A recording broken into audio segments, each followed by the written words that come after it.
This is African American History is American History. Welcome. I'm your host, Harlan Kearsley. This program's goal is to foster understanding, promote discussion, and expand knowledge through stories of historical events, bios of unsung heroes, as well as timely and relevant news stories which hopefully will paint a vivid picture of the effects of segregation, discrimination, and bigotry on the lives of both blacks and whites. Comparisons will be made between the many racially fractured periods of American history and what's going on right now. Booker T. Washington and W.E.B. Du Bois. Both were greatly admired. Both were known as educators and public intellectuals. Both cared greatly about the future of blacks in America. Yet they both held widely differing opinions about how to get to that future. This greatly divided the African American population with regard to the civil rights movement.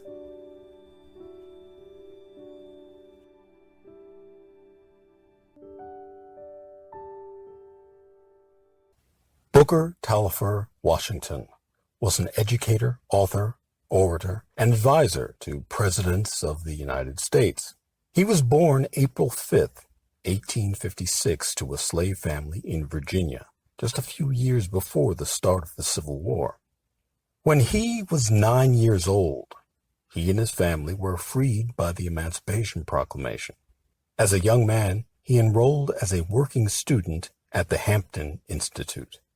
His rise to prominence began when he became the first leader of the Tuskegee Institute in Alabama. In 1895, as lynchings in the South reached a peak, Washington addressed attendees of the Cotton States and International Exposition. This speech would bring him national fame. Known as the Atlanta Compromise speech, Washington called for black progress through education and entrepreneurship, rather than trying to challenge directly the Jim Crow segregation and the disenfranchisement of black voters in the South.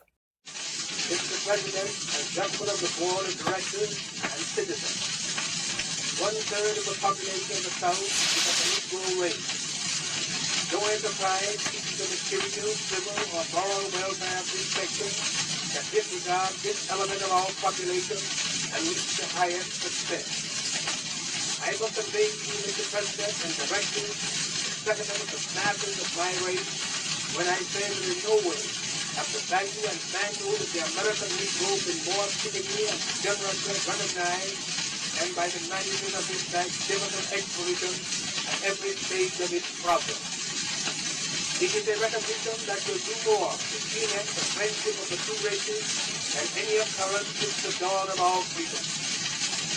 Now, not only this, but the opportunity here afforded will awaken among us a new era of industrial progress.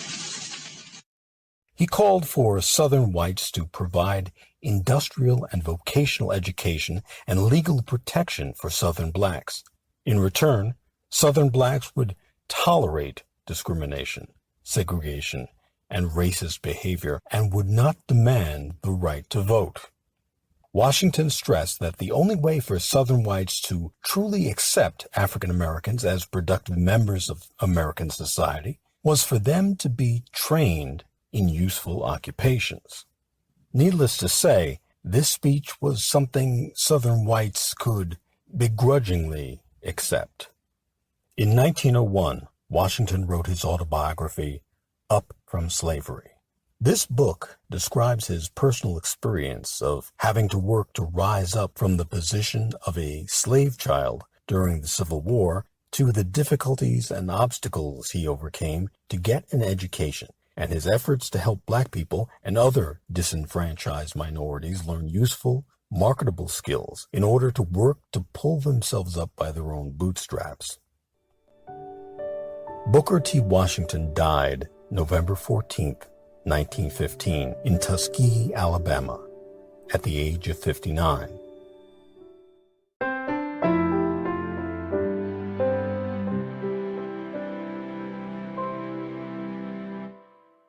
This is African American History is American History. William Edward Burghardt Du Bois was an African American sociologist, historian, civil rights activist, Pan-Africanist, author, writer, and editor. W.E.B. Du Bois was born February 23, 1868, to a free black family in Great Barrington, Massachusetts. He rarely experienced racial discrimination. He attended Fisk University and Howard University, earning a bachelor's degree in history at the latter. After college, he attended the University of Berlin and returned to Harvard for his Ph.D., thus becoming the first African American to get a doctorate from Harvard. Du Bois was a prolific author. His collection of essays, The Souls of Black Folk, is a seminal work in African American literature. Du Bois performed research on black communities in Philadelphia. As a result, he concluded that racial segregation was the 20th century's largest problem. Du Bois strongly protested against lynching, Jim Crow laws, and discrimination in education and employment.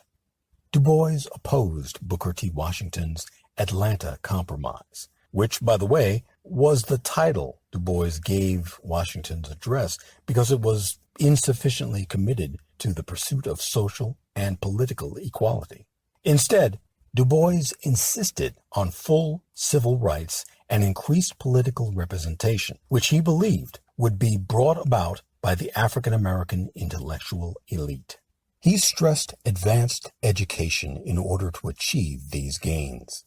In 1905, Du Bois and other prominent civil rights leaders formed the Niagara Movement, the forerunner of the NAACP, advocating equal rights for African Americans. Du Bois became a professor of history, sociology, and economics at Atlanta University, where, for much of his life, he did historical research and wrote articles and editorials for a number of publications. I have taken the opportunity on this visit to Los Angeles to speak to you on world peace and revolt in Africa. These subjects, together with that of the problems of minorities in the United States, form in fact one problem when brought together and viewed in unity. It is that task which I ask you to permit me to essay tonight, and to approach it from the point of view of what we usually call the Negro problems. All so-called social problems tend to merge. They all have to do with human actions and are based on human customs and treat the numerous and intricate relations of human beings. Moreover, particular social problems, despite the names they bear, change and change radically in the course of time. Indeed, social problems change more often and in more ways than physical problems because of the unpredictable variations in human feelings and choices. They are subject to the same physical laws as sticks and stones. For instance, in the United States during the young manhood of Frederick Douglass, the Negro problem was the problem of slavery. There were, of course, minor and connected problems, but they were all subjected to the main problem of human freedom.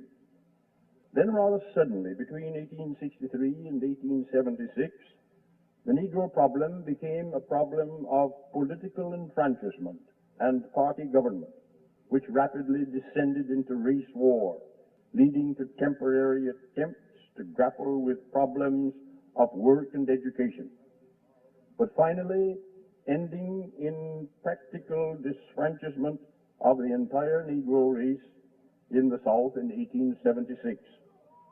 From 1876 until our day, the race problem in the United States of the Negro has been primarily a struggle to regain the right to vote in the midst of caste discrimination, changing slowly but definitely to a problem of the right to work and to be trained for work at all levels, and to a struggle for broad civil and social rights.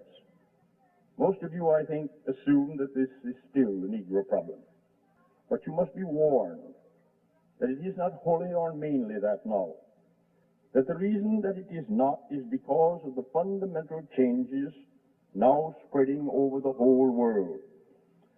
Whereas in the 18th century the world thought that progress and emancipation were coming from popular education and universal suffrage, we know now that more fundamental than these important rights is the economic organization of the world.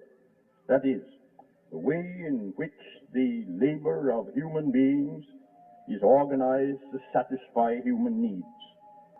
This question is so fundamental that all other questions of political power, of education, and human happiness depend upon it.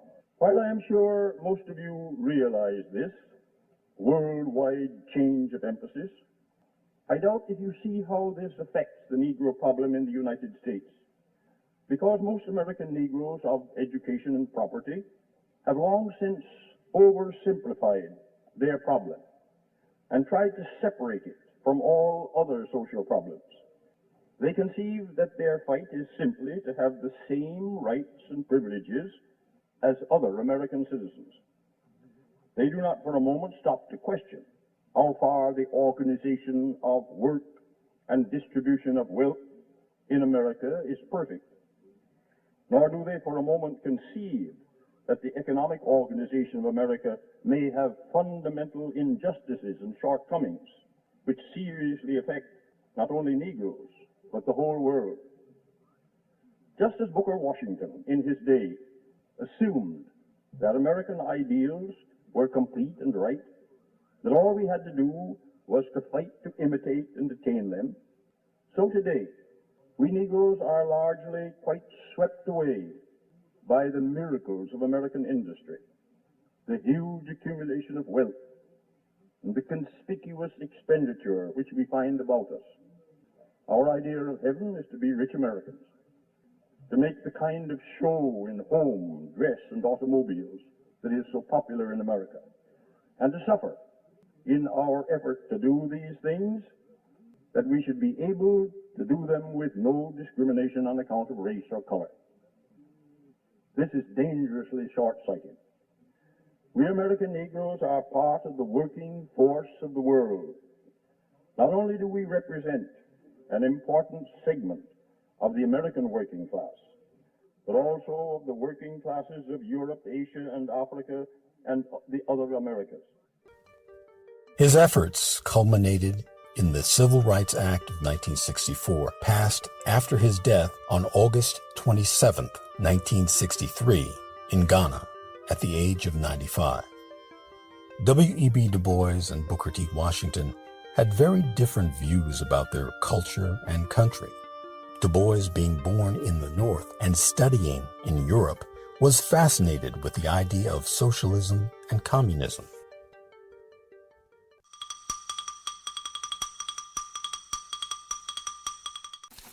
It was announced yesterday that Dr. W.E.B. Du Bois, one of the nation's best-known Negro historians and sociologists, has joined the Communist Party at the age of 93. A co-founder of the National Association for the Advancement of Colored People, Dr. Du Bois long ago split with that organization. Since 1948, he has been associated with a number of left-wing causes. This announcement comes at a time when the Communist Party faces penalties of $10,000 a day for failing to register under the 1950 Internal Security Act. The deadline was last Monday midnight. If its officers do not register by November 30, and members then fail to register by December 20, each individual becomes liable to a similar fine and 5 years imprisonment for each day of noncompliance. From 1949 to 1955, Dr. Du Bois was vice chairman of the now-defunct Council on African Affairs, cited by U.S. Attorney General William P. Rogers as subversive and communist.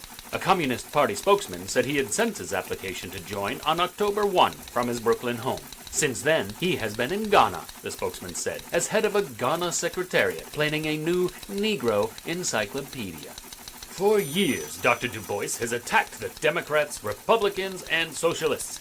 Said Dr. Du Bois, I praised the racial attitudes of the Communists, but opposed their tactics in the case of the Scottsboro Boys, and their advocacy of a Negro state. In 1926, he began a new effort, visiting communist lands. Dr. Du Bois said he had concluded that capitalism cannot reform itself. It is doomed to self-destruction. Booker T. Washington, on the other hand, was born in the South. Political and social accommodation was a trademark of Booker T. Washington's Atlanta Compromise. His views and ideas were sometimes not in the best interest of his people. This speech included a pledge not to demand equal rights such as suffrage, racial integration, or liberal arts education. W.E.B. Du Bois opposed these stands. He said that African Americans should demand equal rights, including the right to vote, advanced education, and an end to discrimination. As a founder of the Niagara movement, he worked tirelessly to develop a group of people who would eventually become leaders in the civil rights movement. Both Washington and Du Bois sought to define the best means to improve the conditions of the post-Civil War African American community through education. And in so doing, no two individuals have had a greater impact on African Americans and their struggle for civil rights than Booker T. Washington and W.E.B. Du Bois.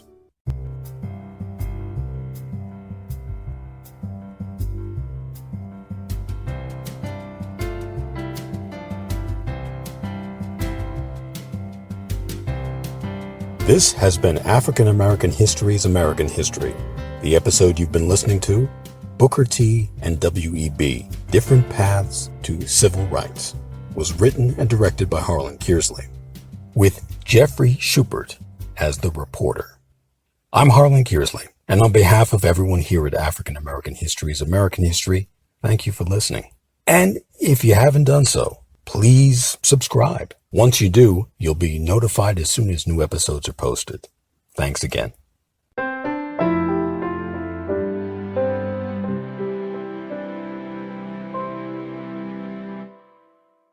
African American History is American History. Copyright H.C. Kearsley, 2019.